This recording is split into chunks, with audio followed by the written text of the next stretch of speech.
It is the last day of processing our meat birds, so let's go through and talk about what we do after the bird has been dispatched. Right in between the leg and the thigh, there's a joint. You're going to want to cut down that and you can remove the foot. If you turn the bird's butt towards you, on the left-hand side is the feeding sac and its trachea. You're going to want to pull that to the side and cut right up in between the neck and the trachea.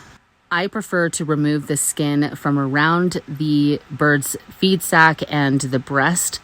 The feed sac is actually attached to the breast, and it's really easy. If you detach it now, it will just come right out when you pull the guts out. You can see that he's just making sure that it's detached right now. Now you want to turn the bird around and make a small incision in between the butt and the breastbone.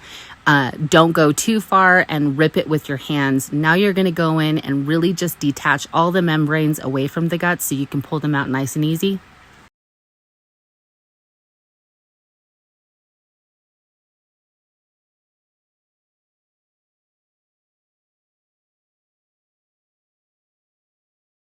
Once you have the guts out of the way, you're going to pull onto that tube that is connected to the feed sac and the trachea up there, and you're just going to give it a good rip. The trachea doesn't always like to come out with that, so you got to make sure that you grab that out. Now in between the butt bone and the butt hole, you're going to cut down. This is optional. I've seen some people leave the tail on. We do not. And you're going to do that on both sides. After you're done, there's a little sac, and I've heard that that's a scent gland. You don't want to pop that right there. So go right behind it, and you're going to cut down, and that will just detach really easy. After that, you're left with the jelly beans and the lungs, and you're going to want to get those both out.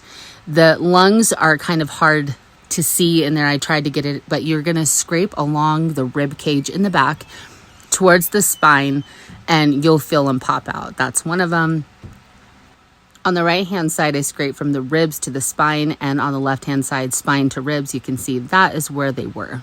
And that is it. We do remove the necks. If you want to keep the necks, you can keep them. We keep so many, and then we give the rest of our animals. They get hearts and livers as well. Catch you guys later. Bye.